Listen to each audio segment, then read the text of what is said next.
జీవవాక్యము అనుదినము నడిపించు జీవవాక్యము, బాధలలో బ్రతికించు జీవవాక్యము, చీకటిలో వెలిగించు జీవవాక్యము, ఆపదలో ఆదరించు జీవవాక్యం, ఆపదలో ఆదరించు జీవవాక్యము, జీవవాక్యము, జీవవాక్యము, జీవవాక్యము, జీవవాక్యం. దేవుని నామానికి మహిమ కలుగును గాక. క్రీస్తునందు ప్రేమైన దేవుని బిడ్డలారా, ఈ దినము అక్టోబర్ 20వ తేదీ లేఖన భాగము దెస్సలోనికీయులకు రాసిన 2వ పత్రిక 3వ అధ్యాయములో నుండి దేవుని యొక్క వాగ్దానము 3వ వచనము, ప్రభు నమ్మదగిన వాడు.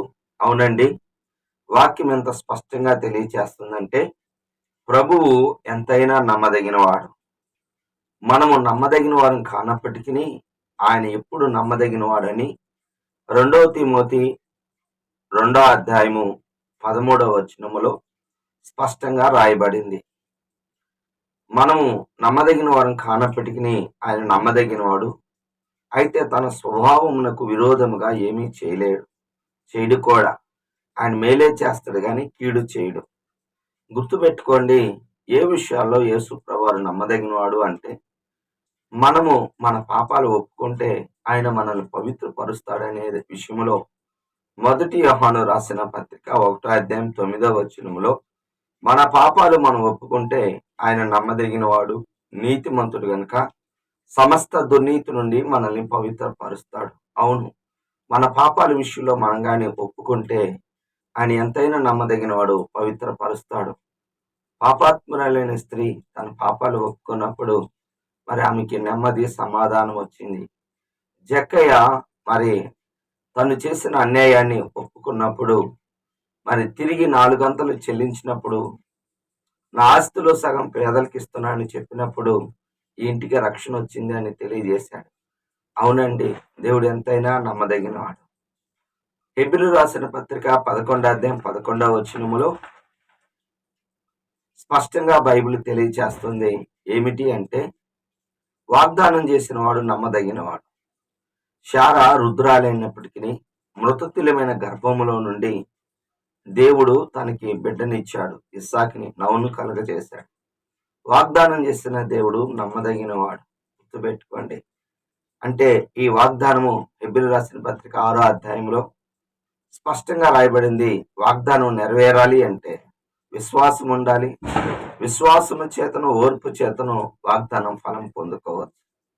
చివరిగా ఏ విషయంలో దేవుడు నమ్మదగిన వాడు అంటే, కొరింథీయులకు రాసిన 1వ పత్రిక 10వ అధ్యాయం 13వ వచనములో, సాధారణంగా మనుషులు కలుగు శోధనలో మరి తప్పించటానికి దేవుడు సమర్థుడు, నమ్మదగినవాడు. నువ్వు సహింపగలిగిన దానికంటే ఎక్కువ ఇవ్వడు. ఆయన నమ్మదగిన దేవుడు. నువ్వు సహిస్తావు కాబట్టి నీకు ఇస్తాడు. అందరికి యోబులాగా పరీక్షించడు. ఎవరి దగ్గర పరీక్ష వాళ్ళకు ఉంటుంది. యోబుని అన్ని రకాలుగా పరీక్షించాడు. గుర్తుపెట్టుకోండి. అయితే శోధనలో దేవుడు సహాయం చేశాడు. దేవుడు నమ్మదగినవాడు.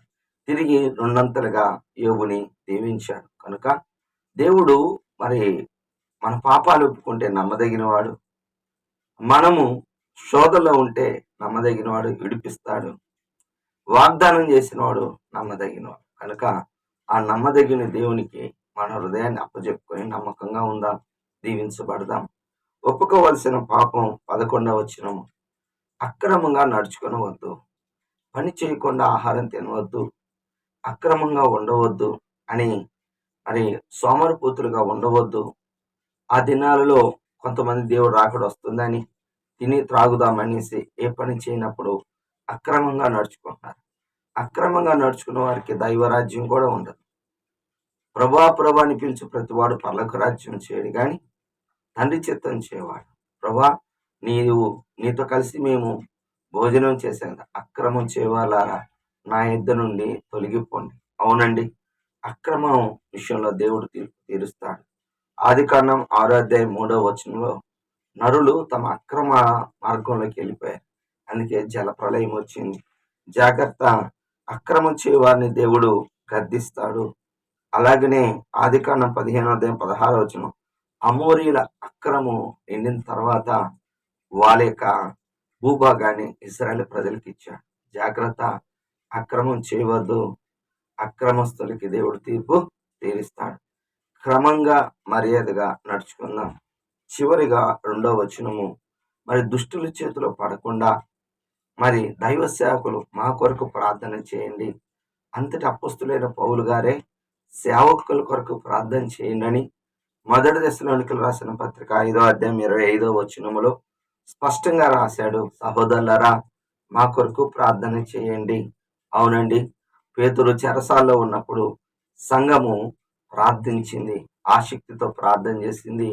అపొస్తలుల కార్యం 12:4 అలాగే ఆసక్తితో ప్రార్థన చేసినప్పుడు, ఆల్నెట్ చేసినప్పుడు ఆకాశం నుండి దేవుని యొక్క దూత వచ్చి పేతురుని బయటికి తీసుకొచ్చాడు. అవును, దేవుని యొక్క సేవకుల కొరకు మనం ప్రార్థించాలి. అలా ప్రార్థించినప్పుడు దేవుడు గొప్ప విడుదల ఇస్తాడు. దేవుడి మాటలు దీవించును గాక. ఆమె ప్రార్థన చేసుకుందాం. ప్రేమ కలిగిన తండ్రి యేసయ్యా, నీకు వందనాలు. ఈ దినం మీరు మాకు ఆయన వాగ్దానం చేశారు, ఎంతైనా నమ్మదగిన దేవుడు అని. అయ్యా, మీరు వాగ్దానం చేస్తే అది జరుగుతుంది, నెరవేరుతుంది ప్రభా. ఆయన మిమ్మల్ని మేము నమ్ముకొని జీవిస్తున్నప్పుడు మా జీవితాలు నాయన సంతోషంగా ఉంటాయి. అక్రమం చేయకుండా ప్రభా మేము జాగ్రత్తగాను నాయన సేవకుల కొరకు, సంఘం కొరకు ప్రార్థన చేసే బిడ్డలంగా దయచేయమని, వింటున్న బిడ్డలకి మీరే దీవెన ఆశీర్వాదం అనుగ్రహించమని, మహిమను తెచ్చుకోమని యేసు నామములో ప్రార్థిస్తున్నాను తండ్రి. ఆమె తండ్రి యొక్క ప్రేమ, కుమారుని యొక్క కృప, పరిశుద్ధాత్మ దీవెన సదాకాలం మనందరికి తోడుగా ఉండును గాక. ఆమె హల్లెలూయా. దేవుడు మిమ్మల్ని దీవించును గాక. ఆమె.